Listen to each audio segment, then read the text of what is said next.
Today I want to show you 5 of the best drone shots for beginners.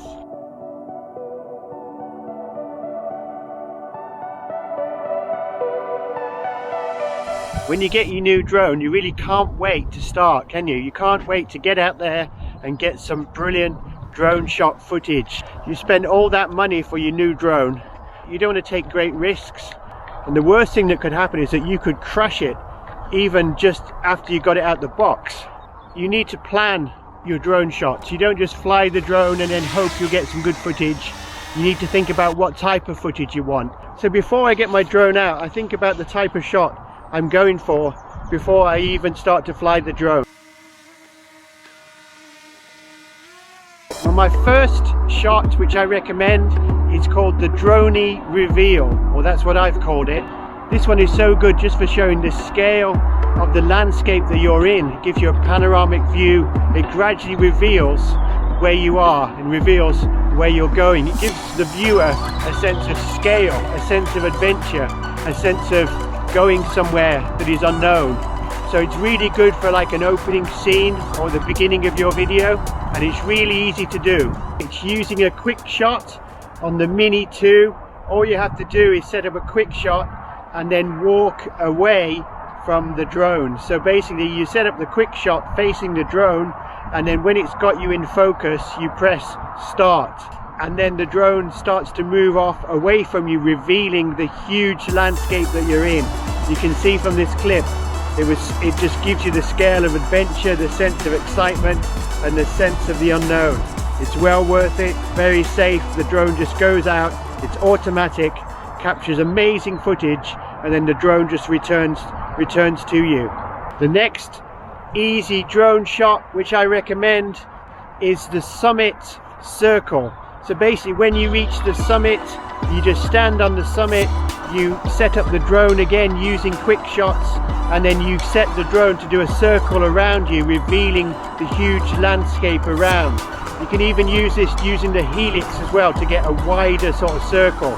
And it gives you such an amazing perspective of the surroundings, gives the viewer a sense of the scale again, and you can even create like a parallax between the different peaks when the drone is moving quite fast around, say, a peak with you on it.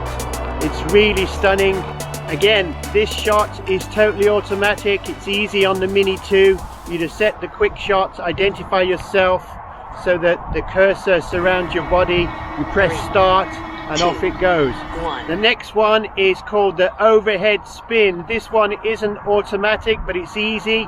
You just get the drone in the air using the left stick directly up, get it overhead, and then when it's overhead, maybe at 30 or 50 meters, whatever you feel comfortable with, you then put the camera straight down so it's looking straight below itself onto you or the object, and then you just gradually use the left stick to turn the drone around.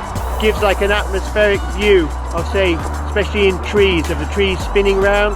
This one's very easy. The drone doesn't have to travel far, and it's easy because you just put the drone straight up using the left stick straight up, and then the left stick straight down again. It's all on the left stick. It's very easy and there's no risk as long as you haven't got a tree directly overhead. The fourth drone shot I call the vertical reveal. This one's really easy. You just lift the drone up vertically above you until you reveal an object, and then you go above the object. This is great if you're on a hill or there's some rocks. You just reveal the depth of the scenery, and it's an easy one because all you're doing is lifting the drone using your left stick and then putting it back down again to where it started. So you didn't have to worry about losing the drone because it's very easy, just lifting the drone up and lifting it back down again. It's an ideal drone shot for a beginner. The fifth drone shot is the flyover. You probably see this in a lot of videos where people get the drone to fly directly over them, usually from behind them and then flying over them at great speed. This is really effective. It's quite easy as long as you get the drone at the right height, so you know it's going to go over your head. You just need to put the right stick full forward ahead and just go straight over your subject, which is yourself, and then reveal the landscape in front of you. And this works really well, especially if you're at the top of a cliff or where there's a big elevation drop, because the drone literally goes off the edge of the cliff and it goes over your head. It's an amazing effect, and this one is easy to do. And then you can just pull the drone back in the same direction, putting the right stick backwards so it goes backwards towards yourself. This way you haven't got to worry about losing your drone.